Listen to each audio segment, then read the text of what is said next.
జగన్మోహన్ రెడ్డి గారు ఇచ్చిన మద్దతుతో నాకు ఇచ్చిన ధైర్యం చెప్పిన దాన్ని బట్టి నేను ఇక్కడికి వచ్చాను. ఎందుకంటే మార్పు అనేది ఎవరో ఒకరు తయారు చేయాలి. ఆ మార్పు నా నుంచి అయిందని నేను అనుకుంటున్నా.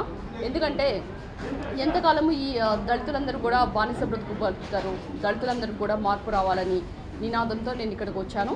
ఈ సందర్భంగా నేను పి రాములు గారు అంటే ఆయన member of national commission for ST cell, తర్వాత నేను రేణుకా శర్మ గారిని కలిశాను, చైర్పర్సన్ ఫర్ ఉమెన్ కమిషన్, తర్వాత నేను ఇంకా లైక్ ధావర్చంద్ గారిని కలిశాను, ఆయన సోషల్ వెల్ఫేర్ మినిస్టర్. వీళ్ళందరినీ కలిసి నేను మా యొక్క ఉద్యమం ఏదైతే ఉందో దానికి తప్పనిసరిగా ఎవరైతే వివక్షత చూపుతున్నారో వాళ్ళ మీద కేసు వేసి వాళ్ళకి కావాల్సిన ఏదైనా పనిష్మెంట్ తీసుకోవాలని అడగటం జరిగింది.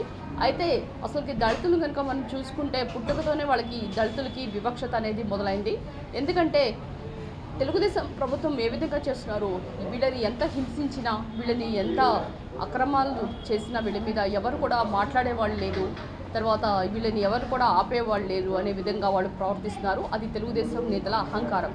కానీ ఈ యొక్క తెలుగుదేశం నేతలు మన గత ప్రభుత్వంలో వీళ్ళు దళితులు ఏ విధంగా వాళ్ళు చూశారనేది ఒకసారి చూసుకుంటే విశాఖ జిల్లా జేరిపోతుల గ్రామంలో సాంఘిక బహిష్కరణ చేశారు దళితుల్ని.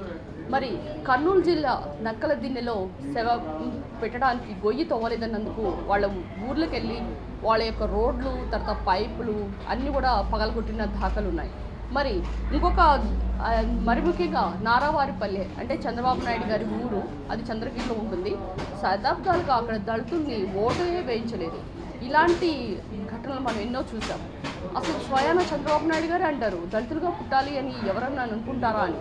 మరి యథా రాజా తథా ప్రజ అన్నట్టు మరి ఎలా రాజు ఎలా ఉంటే మంత్రులు కూడా ఆ విధంగా ఉంటారు, ప్రజలు కూడా అదే విధంగా ఉంటారు. ఆ విధంగా తెలుగుదేశం ప్రభుత్వంలో దళితుల భూములు లాక్కున్నారు, వాళ్ళ సబ్ ప్లాన్స్లో ఉన్న నిధులు లాక్కున్నారు, వాళ్ళ ఎస్సీ ఎస్టీ హాస్టల్స్ ఉంటాయి మూసేశారు. వాళ్ళకి ఎలాంటి ఇంతవరకు 2000 పైనగా పోస్టులు ఉంటే ఆ పోస్టులు కూడా ఇచ్చిన దాఖలు లేవు. ఆ విధంగా జరిగింది ఆ ప్రభుత్వం. మరి నేను ఒకటే చెప్తున్నా, మహిళలందరూ ఒకే విధంగా సమన్వయం అని చెప్తున్నారు, కానీ దాన్ని నేను ఒప్పుకోను. ఎందుకంటే ఈ యొక్క మహిళల్లో మరి ముఖ్యంగా ఈ యొక్క దళిత బాలికల మీద దగ్గరగా 33% వాళ్ళ మీద అత్యాచారాలు జరుగుతుంటాయి. అగ్రకులాల బాలికల మీద ఓన్లీ 19% మాత్రమే అత్యాచారాలు జరుగుతున్నాయి. ఇందులో 100కు పైగా కేసులు అవుతుంటే 5 మాత్రమే కోర్టు వరకు చేరుతాయి. మిగతా అన్ని కూడా ఏదో కాంప్రమైజ్ చేసుకొని వాళ్ళని యొక్క సప్రెస్ చేసి వాళ్ళ యొక్క కేసులన్నీ విత్డ్రా చేస్తుంటారు. మరి చాలామంది మీరు ఒక పోయం చదువుంటారు, దేశం అంటే మట్టి కాదో ఈ దేశం అంటే మనుషులు అని. సాంఘికవేత్త అభ్యుదయ రచయిత అయిన గురజాడ అప్పారావు గారు అంటారు. కానీ ఆ మహానుభావుడు ఏమన్నాడు, కానీ చంద్రబాబు నాయుడు గారు మాత్రం ఒకటే మాట అంటాడు, దేశం అంటే మనుషులు కాదు. ఆయన ఉద్దేశంలో ఏంటంటే దళితులంటే మట్టి బొమ్మలు, ఓటు రాజకీయాలు వీళ్ళు చేస్తారు, వీళ్ళు ఓట్లేసే మెషిన్లు మాత్రమే, ఒక యంత్రాలుగానే వాడుకున్నాడు. కానీ ఆయన ప్రభుత్వానికి ఇక్కడ మా ప్రభుత్వాన్ని చూసుకుంటే ఈ ఓట్ బ్యాంక్ రాజకీయాలకి ఒక ఫుల్ స్టాప్ పెట్టి మా జగన్మోహన్ రెడ్డి గారి పందాయం మార్చి మమ్మల్ని పల్లకి ఇంతవరకు ఎత్తుతున్నాం అందరం కోయిల్లాగా, కానీ మమ్మల్ని పల్లకి ఎక్కించి మమ్మల్ని మోస్తున్నారు జగన్మోహన్ రెడ్డి గారు. సో ఇవన్నీ చూస్తుంటే ఎలా ఉందంటే ఆ గత ప్రభుత్వానికి ఈ ప్రభుత్వానికి మీరు తేడా చూడొచ్చు.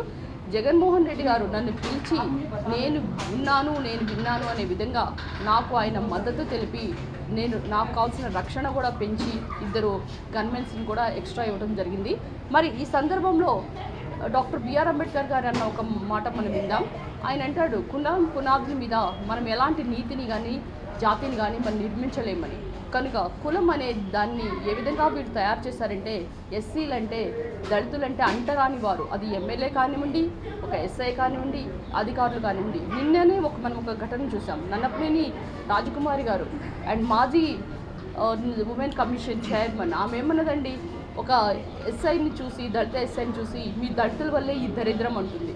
ఇక ఇలా చెప్పుకుంటూ పోతుంటేనే ఇక చింతమనేని ప్రభాకర్ కానీ, ఆదినారాయణ రెడ్డి గారు కానీ ఇన్ని భాషలు ఎలా ఉన్నాయంటే అసలు దళిత నేతలే ఈ యొక్క దళిత జాతికి అడ్డంకులుగా మారారు. మరి జగన్ గారు చెప్పిన విధంగా నేను ఈ యొక్క ఉద్యమాన్ని నేషనల్ లెవెల్లో అంటే జాతీయ స్థాయిలో ఈ దళితుల గురించి పోరాటం చేయడానికి నేను ఇక్కడ రావటం జరిగింది. ఆ విధంగానే పలు అధికారులను కలిశాను, మంత్రులు కూడా కలిశాను. కనుక ఇక నేను ఒకటే నినాదం చేసిన, దళితులు ఎవరు కూడా తెలుగుదేశం పార్టీ కానీ ఎవరు ఏం చేసినా కానీ మీరు అసలు భయపడవసరం లేదు. మీరు ఎలాంటి వివక్షకు గురి అయినా, హింసకు బలైనా మీ అందరూ కూడా పోరాటానికి రెడీ అవ్వాలి. ఎందుకంటే చట్టంలో శిక్షలు చాలా కఠినంగా ఉంటాయి. ఇలాంటి ఏమైనా జరిగితే మీ ముందు నేనుండి మీ తరపున న్యాయం జరిగేలాగా నేను చూసుకుంటానని, ఇది ఆరంభం మాత్రమే కానీ అంతం కాదని, నాకు జరిగిన కేసులో కూడా అందరి నిందితులకి వాళ్ళకి తగు శిక్షలు పడాలని కూడా, ఇందులో కూడా నిన్న ధవర్చంద్ గారు కూడా చెప్పడం జరిగింది, ఈ కేసు నేను పిఎంఓలో కూడా పెడతాను, మీకు కావాల్సిన సమన్యాయం చేస్తానని చెప్పడం జరుగుతుంది. కనుక ఇక దళితులు ఎవరు కూడా భయపడకుండా నిర్భయంగా జీవితాలని సుఖంగా జరుపుకోవాలని నేను కోరుకుంటున్నాను.